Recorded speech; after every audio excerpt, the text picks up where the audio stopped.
Krishna Chaitanya Prabhu Nityananda Jayapataka Swami Maharaj.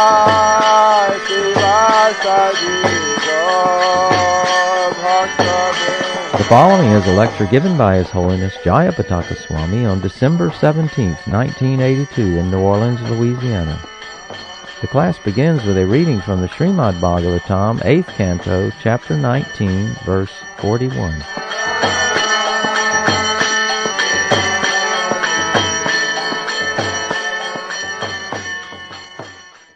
Paragriktang apurnam va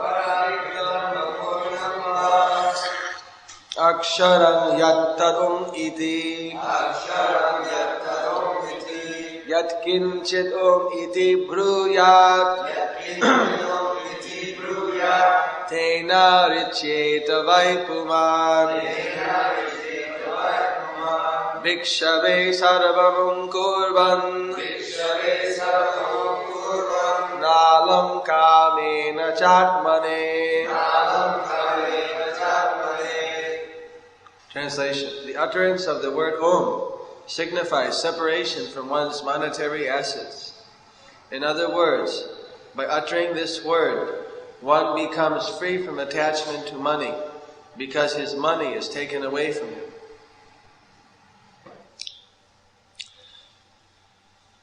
To be without money is not very satisfactory, for in that position one cannot fulfill one's desires. In other words, by using the word Om, one becomes poverty-stricken, especially when one gives charity to a poor man or beggar. One remains unfulfilled in self-realization and in sense gratification. Translation with word-to-word repetition. The utterance of the word Om signifies separation from one's monetary assets. In other words, by uttering this word, one becomes free from attachment to money because his money is taken away from him. To be without money is not very satisfactory. For in that position one cannot fulfill one's desires. In other words, by using the word Om, one becomes poverty-stricken. Especially when one gives charity to a poor man or beggar. One remains unfulfilled in self-realization and in sense gratification. Report by Srila Prabhupada. Maharaj Bali wanted to give everything to Vamanadeva, who had appeared as a beggar. But Sukracharya, being Maharaja Bali's familial spiritual master in the line of seminal succession, could not appreciate Maharaja Bali's promise. Sukracharya gave Vedic evidence that one should not give everything to a poor man. Rather, when a poor man comes for charity, one should untruthfully say, "Whatever I have given you. I have no more." It is not that one should give everything to him. Actually, the word Om is meant for Om Tat Sat, the absolute truth. Omkara is meant for freedom from all attachment to money, because money should be spent for the purpose of the Supreme. The tendency of modern civilization is to give money in charity to the poor. Such charity has no spiritual value, because we actually see that although there are so many hospitals and other foundations and institutions for the poor, according to the three modes of material nature, a class of poor men is always destined to continue. Even though there are so many charitable institutions, poverty has not been driven from human society. Therefore, it is recommended here, Bhikshave sarvam onkurvan nalam kamena chatmane. one should not give everything to the beggars among the poor. The best solution is that of the Krishna consciousness movement. This movement is always kind to the poor, not only because it feeds them, but also because it gives them enlightenment by teaching them how to become Krishna conscious. Therefore, we are opening hundreds and thousands of centers for those who are poor, both in money and in knowledge, to enlighten them in Krishna consciousness and reform their character by teaching them how to avoid illicit sex, intoxication, meat eating, and gambling, which are the most sinful activities and which cause people to suffer life after life. The best way to use money is to open such a center where all may come, live, and reform their character. They may live very comfortably without denial of any of the body's necessities, but they live under spiritual control, and thus they live happily and save time for advancement in Krishna consciousness. If one has money, it should not be squandered away on nothing. It should be used to push forward the Krishna consciousness movement so that all of human society will become happy, prosperous, and hopeful of being promoted back home, back to Godhead. The Vedic mantra in this regard reads as follows.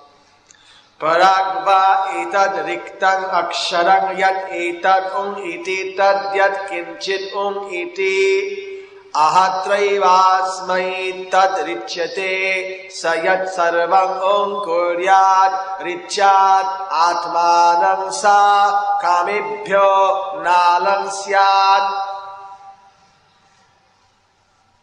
Thus end the purport of text 41, chapter 19, canto 8, of the chapter in the matter of the Lord begs charity from Bali Maharaja of the Śrīmad Bhāgavatam, the great Puranam.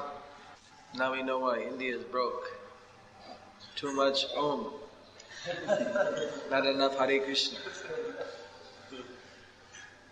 The Hindu sammelans, big Hindu melas, that means gatherings. They all have all the people yell out in unison, oh. When they want to make a vote, all in favor say Om.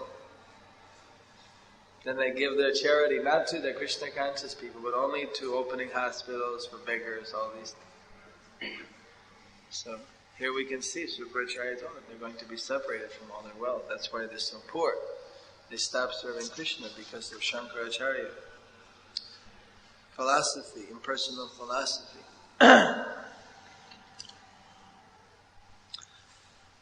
Because actually wherever there's Krishna, there's Lakshmi. Lakshmi, or the goddess of fortune, who represents all wealth and opulence. She is always desired by the materialist. They're always praying to Lakshmi to be with them, their fortune to be with them, especially the gamblers and the business people. And in general, the materialist will always want the good fortune or the goddess of fortune to be with them. But she's known as Chanchala. She's very fickle, very whimsical in where she stays. I mean, she doesn't just stay. She's kind of restless. She doesn't stay in one place very long. She stays some time and then goes away. But there's one place she always stays, and that's on the chest of Krishna, on the chest of Narayana. She's always either serving his lotus feet or is on his chest, but she's always with Narayana. So if someone wants to get the goddess of fortune, the easiest way is to capture Krishna. So Krishna, he can be captured very easily by engaging in Sankirtan, by glorifying him. Sankirtana means to glorify the Lord. When many people glorify together, it's sankirtan. When several together, it's kirtan. And when it's individual, then it's japa or kirtana, like that. Just like now, all over the world, devotees, they may not be physically in one place, but in consciousness, they're all together. They're all engaged in the sankirtana yajna. And they're all engaged in glorifying Krishna. So this Sankirtana Yajna of glorifying Krishna actually will bring good fortune to all of the people, both materially and spiritually. Even if a person is engaged somehow or another in the service of Krishna unknowingly, which is known as agyata sukriti, or an unknown good work, an unknown service to Krishna. That means that by accident a person does. Even then that person is benefited. There's a story in the Vedas about a ghee wick which was going out. And at that moment, one little mouse, I believe, mouse or cockroach or something, it was a mouse, came up and started to poke at the little cotton swab to eat the whatever ghee was left. But the flame was just flickering and about to go out. When the mouse pushed it to eat it, then it shot up, because then the flame got some more wicks to burn on and it shot up. The mouse got scared and ran away. So that mouse was elevated to Vaikuntha because of the service that he had done. He didn't have to take birth again. He did that service. Because it was taken, just after that the mouse died, it was taken that it had offered arti to the Lord. By pushing, the light went up, it was about to go up, so it had done. But of course the mouse had no idea whatsoever. So this was an agyata sukriti. In other words, even in a little service, especially if it's done directly for the Lord, that is so important. In fact, it's a duty of the brahmacharis especially to go and beg on behalf of the spiritual master. In India, Prabhupada gave the example that every day the brahmacharis would go door to the grihastas and they would collect alms and they would bring it back to the spiritual master. He personally told us how in their collection, at one point for Bhakti Siddhanta, when they were preaching just in the beginning, the Gaudiya Math had just started in Calcutta, that there was so little collection that there was hardly enough for everyone. In fact, there wasn't enough. There was just enough for Bhakti Siddhanta and a little left. So they would first give everything, they would prepare and give everything to the spiritual master. And Bhakti Siddhanta would be crying that how, and praying to Krishna to send more because there wasn't enough for everyone. So, it was a great austerity, it was a test by Krishna, but they continued. And of course, eventually the Gaudiya Math, by the preaching of Bhakti Siddhanta, his purity, it expanded more and more, and they got over those difficulties. So, sometimes there's difficulty, and sometimes there's some better situations. But the devotee is supposed to do this austerity in order to develop humility, determination, being detached. Whether a person gives or doesn't give, one is not going to stop trying to preach Krishna consciousness or try to collect from the next person. You see, one gives the opportunity. One tries to be more and more expert in presenting in a positive way the proposition of serving Krishna. And depending on that person's good fortune and the devotee's desire, in the mercy of the Lord, that person will be able to engage in service or not. So everyone who by the mercy of the devotee somehow or another is able to engage in devotional service, that is to their permanent benefit. We read about how a person to come into Krishna consciousness, they need some previous assets. In most cases, of course, Lord Chaitanya's special mercy is there that even someone without assets can be brought in. But how is that performed? That is done by a devotee engaging someone in service. That starts to build up their spiritual assets. For a person to come in the temple, and if he's immediately has an urge to engage in devotional service, he's eager to hear about Krishna, he has some attraction for chanting, that's a very advanced stage. If someone just walks off the street and has these symptoms, well, that's every indication that that person probably was engaging in some kind of devotional service in his previous life. In most cases, people are not very interested in spiritual life. They don't have very much attraction. And basically, they're absorbed in their material thoughts and material affairs. So it's a devotee, out of his causeless mercy, goes out and engages those people in service, getting donations from them, giving them literature, using the money collected, giving it to Krishna and using it to preach Krishna consciousness is the greatest benediction for people. You see that Lakshmi should not be used for sense gratification, it should only be used for the devotional service of the Lord. Srila Prabhupada explained that if a person accepts a donation, he becomes indebted to the person who gives the donation. And as a result, he may have to accept that person as his son or daughter in the future life to pay back the debt of that person giving money, if he uses that money for his own sense gratification. Therefore, the profession of begging is considered to be very risky in terms of karma. But a Krishna conscious devotee doesn't use the money for sense gratification, gives it to the service of Guru and Krishna. And so, whatever karma, whatever is absorbed, that person becomes, Krishna becomes indebted to him in that sense. So that person gets rewarded by opportunities to serve Krishna more and more and to ultimately achieve complete liberation. Of course, if the devotee doesn't complete the cycle, then of course he may have an unusual son in the future. It's hard to say, but this is the karma involved. So sometimes people are very stingy, they don't want to give any money.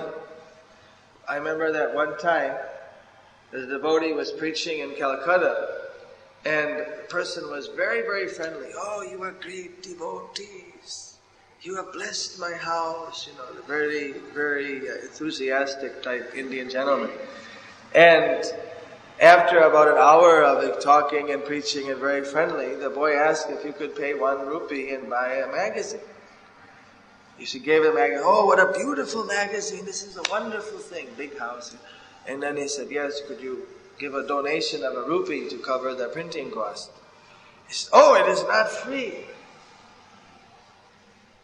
Then he gave back the magazine. And then he offered the person, please, take a glass of water. No, that's all. No, please take a glass of water. He's forcing you to take a glass of water. No. He would give a glass of, finally the Lord didn't give water, he takes some water.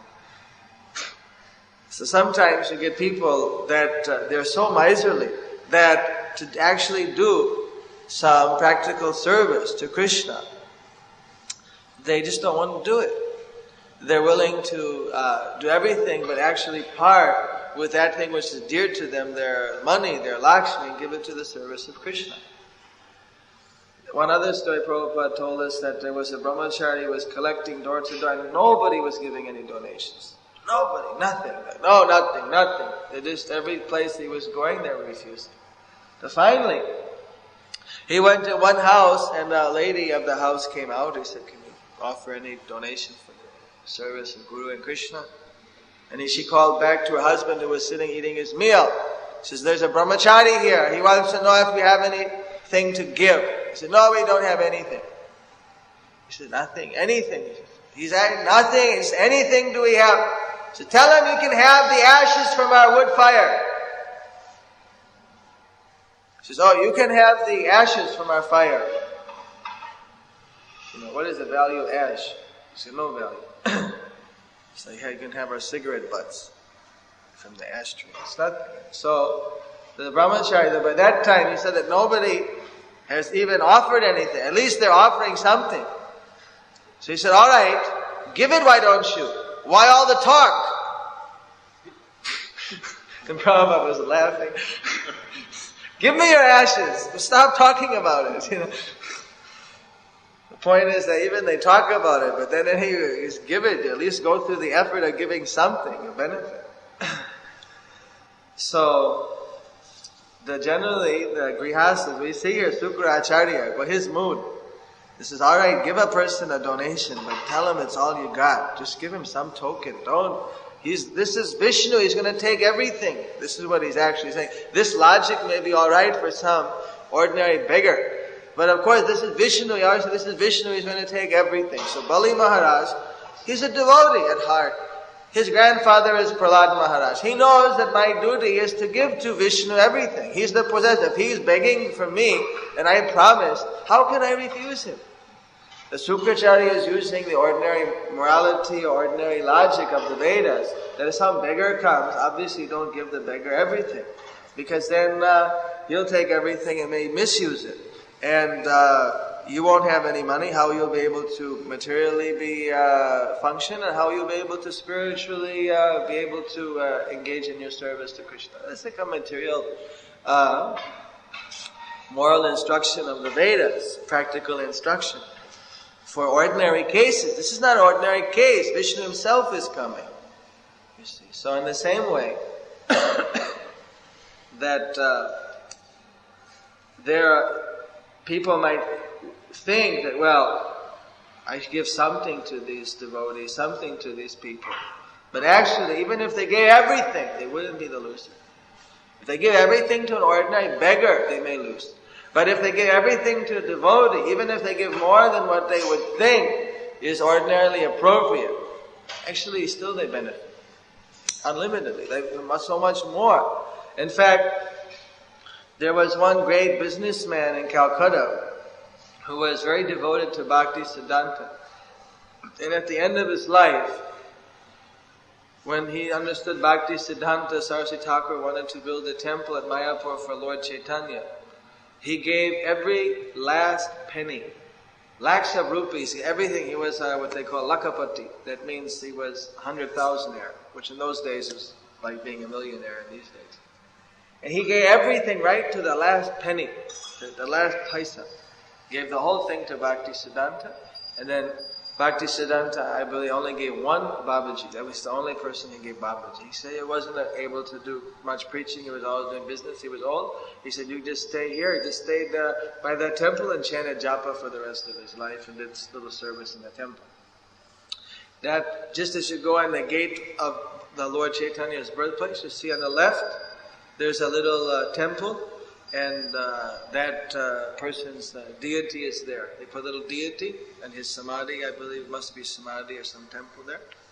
And that's the history of that person. He gave everything. So actually, by giving everything like that, he became completely liberated. Krishna then automatically, Krishna says, as a person surrenders unto me, so I reciprocate with him. So, naturally that person gave everything. Then Krishna will give him everything.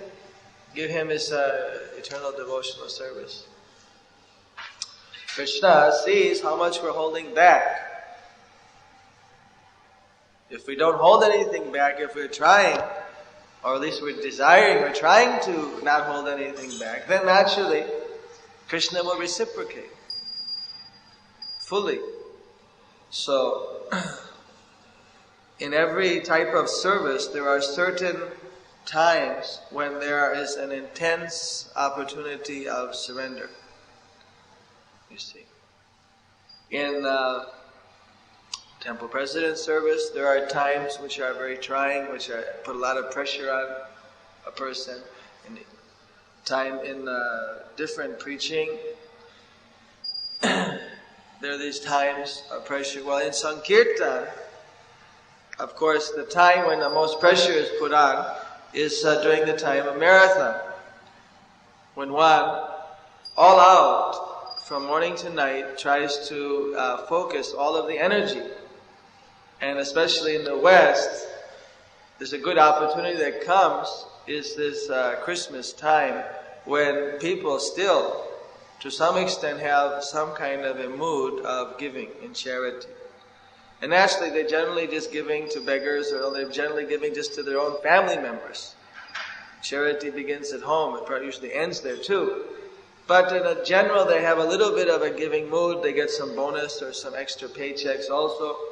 So it's an opportunity for the devotees to create an unlimited good sukriti, a good spiritual asset for so many people, even they know or they don't know. If they knowingly go, oh, this is for Krishna, of course they'll benefit even more by their conscious gift. Even if unknowingly they give, still they benefit, as long as we very carefully see that everything goes to Krishna. In fact, if a person knowingly gives, but the devotee doesn't give, then that person even gets the benefit. You see, that Prabhupada also said, but then that devotee will get an offense. But if they unknowingly give, then of course it depends all on the devotee, what he uses it for. Then accordingly they get the reciprocation. So everyone in the Krishna conscious movement is giving everything for preaching Krishna consciousness. So Prabhupada said that gives an unlimited reciprocation. A person who's preaching Krishna consciousness, that means that all the people that are being delivered, say a person contributes, he gets a share of the preaching, which is an unlimited factor. Preaching means to liberate the souls from material birth and death. So that way, they benefit so much that it's beyond any exact calculation. So it's a great opportunity. So if the devotees are very enthusiastic to try to reach every possible person, you see, maybe by just a little more enthusiasm, more concentrated effort, another 10 people are reached, another 20 people are reached. Of course, on this side, we also get Lakshmi, which we can use for preaching, for our programs, for book distribution, which is needed. Not that we are abstract or detached from money. I remember one time Prabhupada gave an example that in India there's this one sadhu. He collects lakhs of rupees. A lot of money, but you see, he won't personally touch it. He'll all put it down in front, and he'll turn his hand like this away and put on the whole thing, and he'll have his secretaries pick it all up. But he will not touch money. So then Prabhupada said that I will not go like this, and turn my hand. I will go like this. 2 hands. You give. You give as much money as you like, because I'll use it for Krishna. You see. We're not impersonalists. Actually, what does he need money for? They have no real use for money. Still they're collecting money and building temple, even though they're not actually preaching. So it's ridiculous. The whole act they put on. So Krishna consciousness is very straightforward. You see. It's not that we have anything to be shy about. We have every right, we're like tax collectors, we have every right to collect Lakshmi from the hands of materialists, engage it in the hands of, in the service of Krishna. Of course, a preacher is like a white sheet, meaning that if there are any type of blemishes or any kind of complaints, then in the future that shows up a lot, it makes it more and more difficult to preach. So one has to try to avoid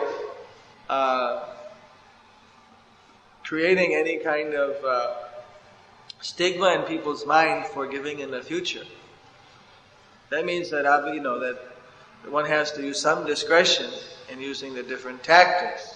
At the same time, one has to try to engage as many people as possible, as much as they can be engaged. And by this, then one is actually doing them a big service. And that's also giving the facility of printing so many more books, of doing so many other devotional services for the service of the Lord. So, this is the basic understanding. Here, Shukracharya is very conscious about preserving the wealth, but we understand that by Prabhupada's instruction, it's more important to be very conscious to see that all wealth is used in the service of Krishna. Then, one fortune and one's success in life, spiritually, materially, every aspect is preserved. Just as Krishna says in Bhagavad Gita, Yogakshemam Bahamyaham. You see, I'll preserve what you have and provide what you need, you see, for the devotees. So the devotee simply, his responsibility is simply to see that his every thought, word, and deed is engaged in the service of Krishna. And Krishna, he looks out for his devotee. The more we're able to depend upon Krishna, the more Krishna will reciprocate with that. That dependence doesn't mean non-action.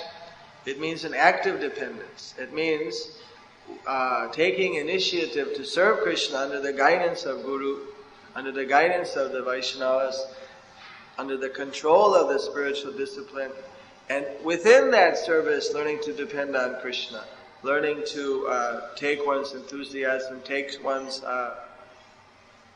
inspiration from Krishna, not from material causes which may or may not be there.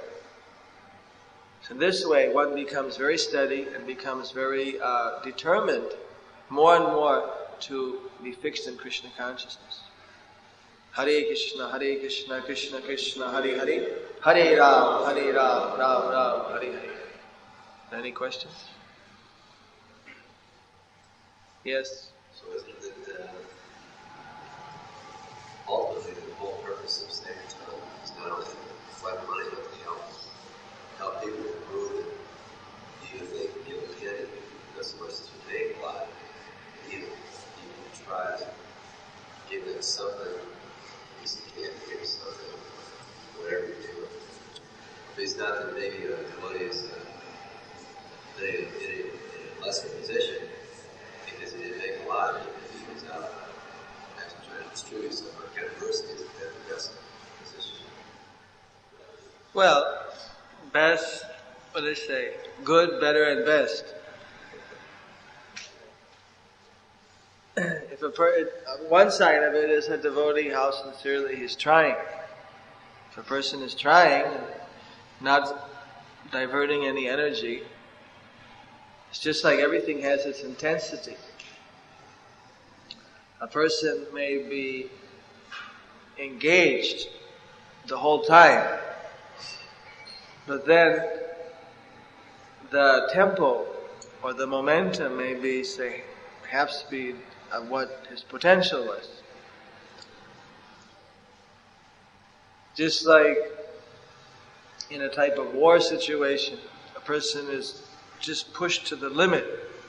And you read the Ramayana, how Hanuman and these people, they are fighting against those asuras with Ravana.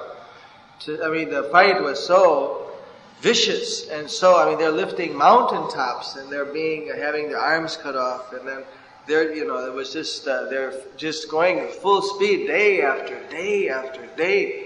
It's going on, one after another. Ravana is sending out generals, sending out his sons, and they're fighting. You see, of course, Ravanas always get killed one after another, but there was a lot of casualties, even on the side of Ram. And of course, by some mystic arrangement, they were able to save everyone. But there were a lot of strain was put on everyone in that situation. So even Mother Yasoda, you see, her intensity of serving Krishna was so great. The gopis' intensity of serving Krishna was so great that there wasn't It was so intense that like Uddhava came there, he couldn't believe that how every moment they were thinking of Krishna. That they were thinking of Krishna to such extent they were mad after Krishna. That Radharani was speaking to bumblebees.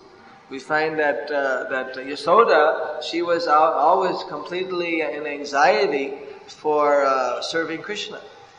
Now the materialist, even the great impersonalist yogi, they can understand that what type of this person is in anxiety. So how can that anxiety be understood as any kind of spiritual asset? But in being anxious to serve Krishna, in being enthusiastic to serve Krishna, that is transcendental. And the proof is that those devotees would never exchange. Right? Ordinary anxiety is the misery. If you offer someone that you take nowadays they take lithium or something like that. Lithium? They give these little pills, whatever. Valium. Take this Valium in exchange for your anxiety. So they say it's much better than anxiety. I'll just take a pill. You see.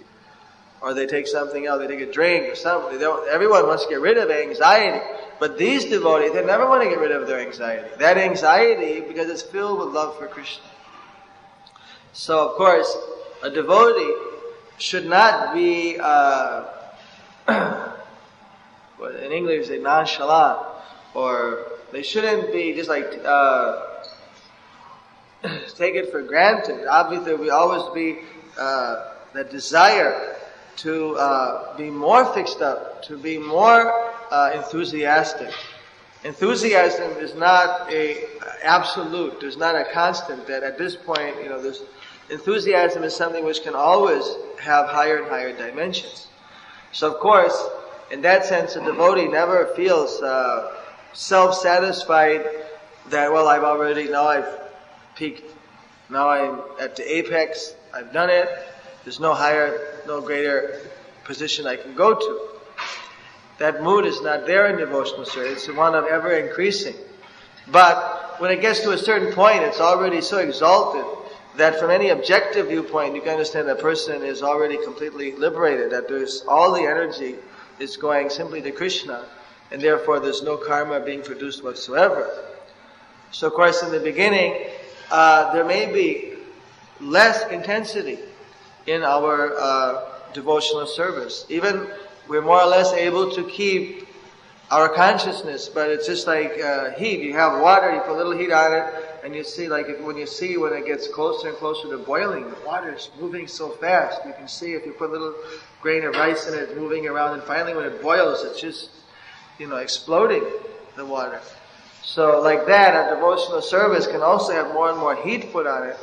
Not so much that we can't handle it, but gradually we go on trying to increase that type of intense link with Krishna. So in that sense, one shouldn't take it for granted that, one should always be trying to do more. But if a person is sincerely trying, and if he's not engaging in any other type of activity, his mind is absorbed in the service, of course he should be trying more and more to increase that intensity, increase the fixation on Krishna, the focus on Krishna. And of course, that's completely transcendental. That's absolute good. There's nothing wrong with it. Now, if a person's able to even increase upon that, say you're able to reach so many people, just like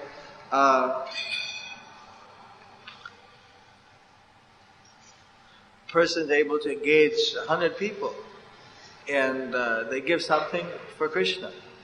So that's wonderful. There's nothing to say wrong about that whatsoever. That person is glorified above all great yogis and above everything else. But if another person is able to use the same opportunities and able to engage 100 people twice as much, or unable to engage the 100 people, 200 people in the same period of time, so that's better.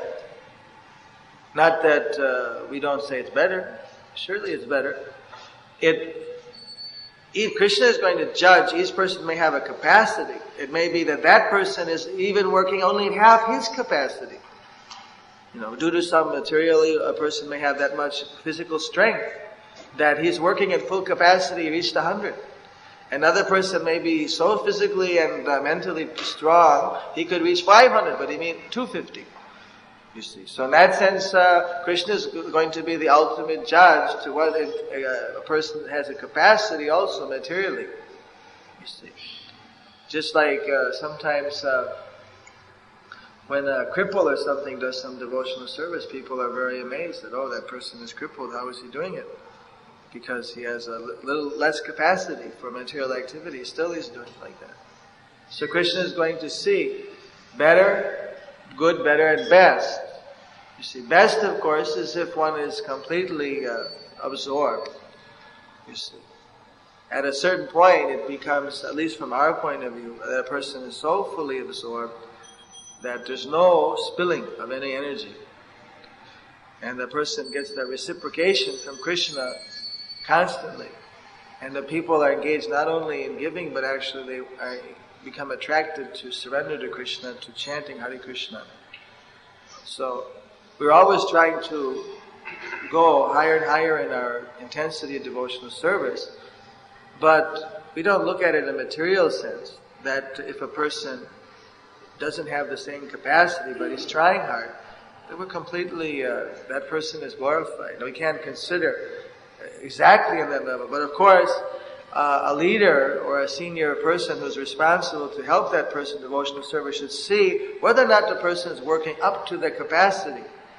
You see, if they can work even, if they have a greater capacity, then that person is going to get more reciprocation from Krishna by giving out more energy. And the only way you can know is sometime by putting a little pressure. And then you see, like in business, what they do is they give a person more and more and more and more responsibility until finally the person can't handle it. Then they reduce them. They have a term for that. So keep putting a person in promotions until he gets up to the senior vice president. He can't handle it, put him down, it's finished. They'll never get another promotion again. As long as the person takes on more and more and more and more and more and more responsibility and handles it, they keep on promoting it.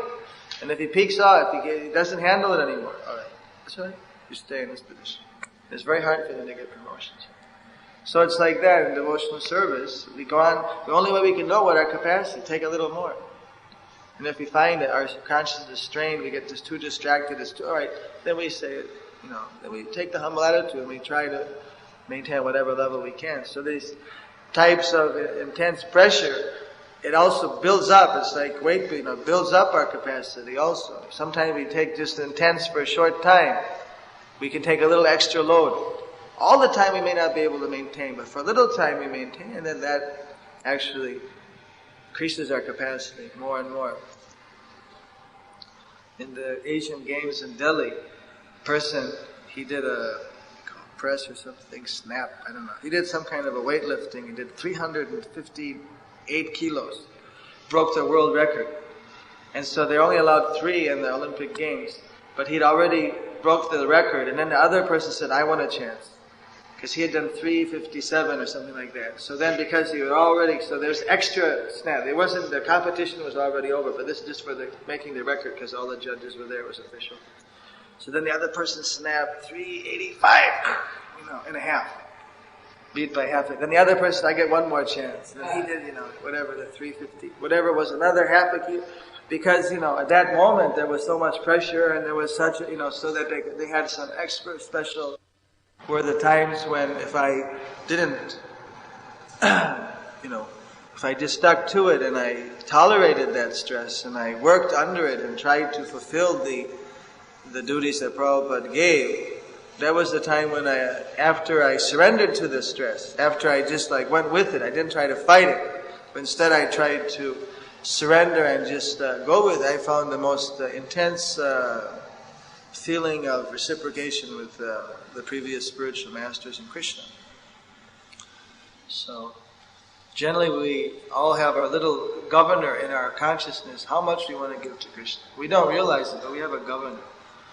That we have a little limit, that we think that up to this point, and then Krishna takes us to that point, and we don't want to surrender beyond that point. But if we just surrender, then we realize that, well, in this way we go to higher and higher reciprocation with Krishna. Sometimes it's physical surrender, sometimes it's more mental attachments, different things. That's why this Krishna conscious movement itself is a, what do you say, it's a, what do you say, boiling the ghee, something like that. It's where you actually, it forces people to surrender. It's very difficult for materialists or non-devotees to stay in the Krishna conscious movement. If they sense wise or different people, after some time they all run away. It's too difficult. Because Krishna forces a person either to surrender or, to just find it incompatible. So of course, generally in the association of devotees, people find it compatible when they're sincerely desiring to be God conscious, desiring to achieve the truth. Then they just go on advancing. If a person is not sincere, then there's some conflicts in the person's mind. The person gets many chances to get over that. And if a person can get over all these little conflicts, then a person can achieve Krishna even in this life. Hare Krishna.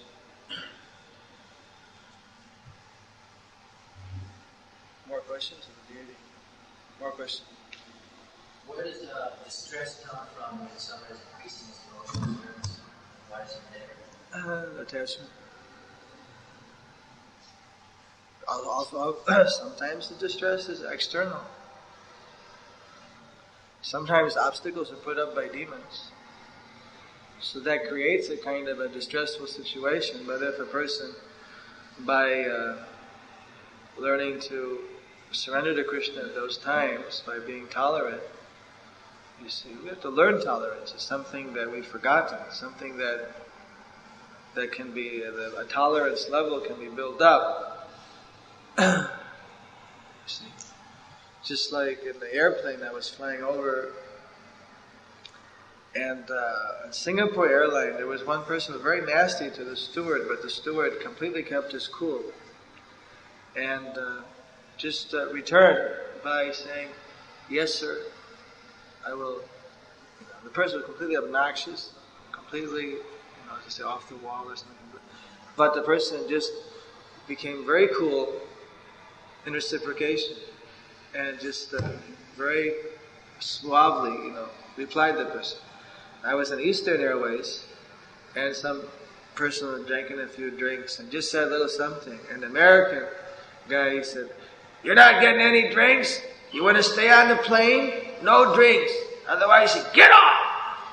It's just like that, this is the way they dealt, it's just, the person immediately, a little bit of thing, he could have held it nicer, listen, buddy, he had too many, take it, but no, like the guy was so much on the edge, that steward, that as soon as he said, immediately, he got all riled up.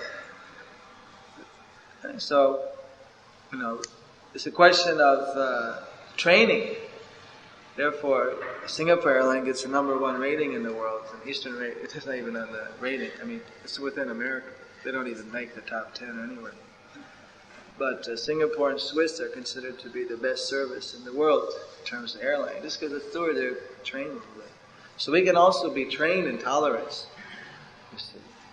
Generally, in America, we're trained not to be very tolerant for any kind of austerity. Rather, they go to no end of creating new inventions how you can avoid any kind of austerity. You see, well, living in India, one has to always take austerity because there's just no facility for anything but austerity. There's no modern facilities like that. But on one level, here I find it very austere in the West for other reasons, different type of austerities. Anyway. It's all relative. But the main thing, we build up our tolerance to accept these different kind of difficulties that may come up, and rather than relate with them or start to become body conscious and mental conscious unnecessarily, to become agitated by them, we overcome them by fixing our mind on Krishna. Yes? And when you tolerate that stress continuing to serve, does that mean your attachment went away? Yes. Especially if you tolerate him, it's just like it says in the Nectar of Devotion, say that you stub your foot. At that moment, instead of saying ouch or something or whatever, some other thing, then you say Krishna. So that you don't have to take another. Just by that alone, you can get liberation. So the point is that when you're in distress, then where do you turn to? You turn to your mind. You turn to some other shelter. Where do you take shelter? When the pressure's on, where do you go for shelter? I know devotees who chant Hare Krishna, but when the going gets rough, when they get agitated, when they have difficulty, they go off and take a drug on the side. They're blue, kind of half blue. They're very weak. If there's any difficulty, they can learn. They don't take shelter of Krishna. Instead, they go and take drugs. Therefore, they take marijuana or something. Of course, those people are not generally in our temples, but I know there's people like that. That as soon as the going gets a little rough, they surrender to Maya. You see, instead of chanting more intensely, hearing more carefully, reading the Shastras, taking shelter. My mind is being agitated by something, either my own body or some external cause. And so that moment to actually depend on, take shelter of Krishna, that is the best training for us. If we learn to depend on Krishna in difficulty, then at the time of death, when it comes, the final exam, when that death is facing us, we're not going to turn to something else. I'm in big trouble now. Give me this, give me no. We just surrender to Krishna. Then we go back to Krishna. Death is a very painful thing. Painful situation. So how are we going to face that if we're already completely habituated to facing so many difficulties and always depending on Krishna? If it's a reflex, any difficulty, can we learn to depend on Krishna? Then naturally death will depend on Krishna, and every situation will depend on Krishna. Therefore the devotee is always protected. But if we learn to depend on any other material thing, then we have to again come back till we learn not to rely on any designation, on anything else other than Krishna. He's our only crutch, He's our guide, Guru and Krishna. Remember the words of the Guru. Is that alright? People always make so many crutches. America is the land of crutches. Big leaders, depending on having, so many drinks a day, and so many pills, and so many this, and so many that. If they don't have it, so many cigarettes. And actually, our philosophy, simple living and high thinking, means we eliminate unnecessary crutches. See, we're already limited. We have to depend on the body. If the body doesn't move, it gets sick, we can't go. We're already limited. But as far as possible, for our own spiritual and mental inspiration, we depend on Krishna. So they say, well, that's a crutch. But that's the only real thing. You see, that's the only bona fide crutch. If you don't believe in God, then to say depending on God is the crutch, well, it's a non-existing crutch, so therefore we have no crutch. And if you believe in God, well then if you don't believe in God and you say you're only depending on God, well then what's the crutch? If I believe on a crutch that doesn't exist, then that means I'm self-sufficient. If you're an atheist, right? And if there is God, well then what's the harm? He's ultimately supporting the whole universe and everything, so what's the harm? Everything's depending upon Him, by definition. God being the basis, the origin, and the creator, everything. So to depend on Him is completely valid. Everything's depending on Him. So whether you believe or don't believe, to depend on God, there's nothing wrong with it. One's independent of everything else, self-sufficient.